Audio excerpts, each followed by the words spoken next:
കഴിഞ്ഞ ദിവസം നടന്ന രാജ്യത്തെ നടുക്കിയ വിമാന അപകടത്തിൽ നിന്ന് രക്ഷപ്പെട്ടത് ഒരേ ഒരാൾ മാത്രമാണ്. അദ്ദേഹം രക്ഷപ്പെട്ട് ചെറിയ പരിക്കുകളൊക്കെ ഉണ്ടെങ്കിൽ പോലും നടന്നു പോകുന്ന വീഡിയോ ദൃശ്യങ്ങൾ നമ്മളെല്ലാവരും കണ്ടു. ആ ദൃശ്യങ്ങൾ കണ്ടപ്പോൾ നമ്മളൊക്കെ മനസ്സിൽ വിചാരിക്കുന്നത്, ദൈവം ഇതുപോലൊരു അവസരം അതിൽ ബാക്കിയുള്ളവർക്ക് ആർക്കും കിട്ടിയില്ലല്ലോ. ഒരുപാട് പേർ, 200-ലധികം പേർ, 242ഓളം പേർ അവിടെ ആ തീഗോളത്തിൽ വെന്ത് എരിഞ്ഞപ്പോൾ ഈ ഒരു മനുഷ്യന് മാത്രം ഇങ്ങനെയൊരു അവസരം ജീവിതത്തിലേക്ക് ദൈവം കൊടുത്തല്ലോ എന്ന് നമ്മളെല്ലാവരും ആശ്വസിക്കുമ്പോഴും ആ എരിഞ്ഞടങ്ങിയവരെ കുറിച്ചോർത്ത് നമ്മളുള്ളിൽ വേദനിക്കുകയാണ്. ഇതുപോലെ വിമാനാപകടത്തിൽ നിന്ന് അത്ഭുതകരമായി രക്ഷപ്പെട്ടവർ ഒരുപാട് പേരുണ്ട്. അത്ഭുതകരമായി രക്ഷപ്പെട്ടവർ അതുപോലെ തന്നെ വൈകിയതുകൊണ്ട് വിമാനം കിട്ടാതെ വന്ന് ആ വിമാനം അപകടത്തിൽപ്പെട്ടപ്പോൾ അതിൽ നിന്ന് രക്ഷപ്പെട്ട കഥകൾ, അങ്ങനെ ഒരുപാട് കാര്യങ്ങളുണ്ട്. അക്കൂട്ടത്തിൽ നമ്മുടെയൊക്കെ പ്രിയപ്പെട്ട ഗാനഗന്ധർവൻ KJ യേശുദാസുമുണ്ട്. അദ്ദേഹം 2 തവണയാണ് വിമാന അപകടങ്ങളിൽ നിന്ന് അത്ഭുതകരമായി രക്ഷപ്പെട്ടത്. ആദ്യത്തെ സംഭവം 1971 ഡിസംബർ 9 പശ്ചിമഘട്ടത്തിലെ മേഘമലയിൽ തകർന്നു വീണ ഒരു വിമാനത്തിലായിരുന്നു അന്ന് യേശുദാസ് യാത്ര ചെയ്യേണ്ടിയിരുന്നത്. വിമാനത്താവളത്തിലെത്താൻ വൈകിയത് കൊണ്ട് മാത്രമാണ് അന്ന് അദ്ദേഹം തലനാരിഴയ്ക്ക് രക്ഷപ്പെട്ടത്. കൊച്ചിയിൽ നിന്നും തിരുവനന്തപുരത്തേക്ക് ആദ്യ യാത്ര നടത്തിയ ആവ്രോ വിമാനം മധുരയിലേക്ക് പറക്കുമ്പോഴാണ് തകർന്നു വീണത്. ആ വിമാനത്തിൽ തിരുക്കൊച്ചിയിലെ ആരോഗ്യമന്ത്രി എന്ന കോൺഗ്രസ് നേതാവ് G. ചന്ദ്രശേഖരപിള്ള ഉണ്ടായിരുന്നു. 20 പേരാണ് അന്ന് കൊല്ലപ്പെട്ടത്. രണ്ടാമത്തെ സംഭവം 1978 ഒക്ടോബർ 13 നടനും എഴുത്തുകാരനുമായ തമ്പി ആന്റണി യേശുദാസിനുണ്ടായ വിമാന അപകടത്തെക്കുറിച്ച് പറയുന്ന വാക്കുകൾ ഇങ്ങനെയാണ്: വിമാനാപകടത്തിൽ നിന്നും യേശുദാസ് രക്ഷപ്പെട്ടത് തലനാരിഴയ്ക്കാണ്. പള്ളികളും അമ്പലങ്ങളും മാത്രമല്ല, ഏത് പ്രാർത്ഥനാലയവും യേശുദാസിന് പുണ്യസ്ഥലമാണ്. യേശുദാസ് എവിടെ പോയാലും പോകുന്നതിന് മുൻപ് എറണാകുളത്തുള്ള വല്ലാർപാടം പള്ളിയിൽ കയറി പ്രാർത്ഥിക്കുന്ന ശീലമുണ്ട്. അങ്ങനെ ഒരിക്കൽ മധുരയിലേക്ക് പോകുന്നതിന് വേണ്ടി കൊച്ചി വിമാനത്താവളത്തിലേക്ക് പോവുകയായിരുന്നു അദ്ദേഹം. വീട്ടിൽ നിന്നും ഇറങ്ങിയതേ താമസിച്ചാണ്. അതുകൊണ്ട് തന്നെ ഇത്തവണ പള്ളിയിൽ കയറുന്നില്ല എന്ന് ആദ്യം തീരുമാനിച്ചു. പക്ഷെ പള്ളിയുടെ മുന്നിലെത്തിയപ്പോൾ ഒന്ന് കയറണം എന്ന് തോന്നി. അങ്ങനെ അവിടെ കയറി ഇറങ്ങി തിരിച്ച് എയർപോർട്ടിലെത്തിയപ്പോഴേക്കും ഫ്ലൈറ്റ് പോയി. പിന്നെ കേട്ടത് ഒരു വിമാന അപകടത്തിന്റെ വാർത്തയാണ്. മധുരയ്ക്ക് പോയ വിമാനം അവിടെ എത്തുന്നതിന് തൊട്ട് മുൻപ് തകർന്നു വീണു. അതിലുണ്ടായിരുന്ന യാത്രക്കാരെല്ലാം മരിച്ചു.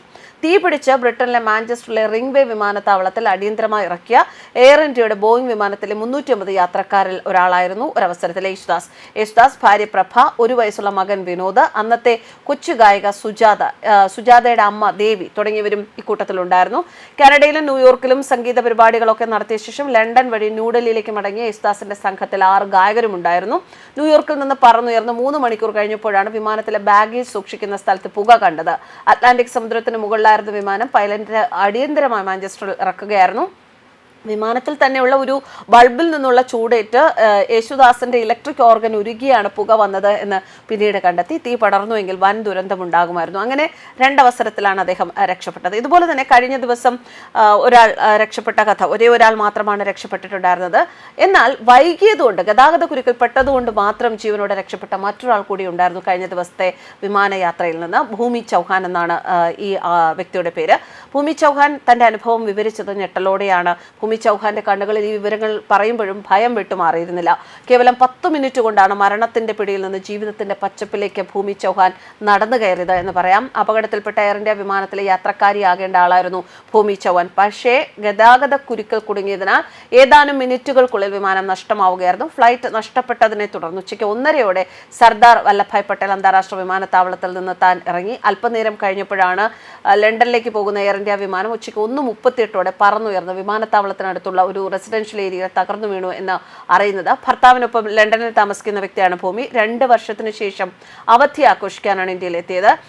തൻ്റെ ശരീരം വിറയ്ക്കുന്നു, തനിക്ക് സംസാരിക്കാൻ കഴിയുന്നില്ല. സംഭവിച്ചതൊക്കെ കേട്ടപ്പോൾ മനസ്സ് പൂർണ്ണമായും ബ്ലാങ്ക് ആകുന്നു. തന്നെ രക്ഷിച്ചത് മഹാഗണപതിയാണ് എന്നാണ് ഭൂമി പറഞ്ഞ വാക്കുകൾ. എന്തായാലും ഇതുപോലെ ജീവിതത്തിൽ ആയുസ്സിന് ബലമുള്ളവർ ഇത്തരം അപകടങ്ങളിൽ നിന്ന്, അതിപ്പോൾ ആകാശത്തിലൂടെയുള്ള യാത്രയിലാണെങ്കിലും ഭൂമിയിലൂടെയുള്ള യാത്രയാണെങ്കിലും ആയുസ്സിൻ്റെ ബലത്തിലൊക്കെ രക്ഷപ്പെടുന്നവർ ഒരുപാട് പേർ നമ്മുടെ ചുറ്റുമുണ്ട്.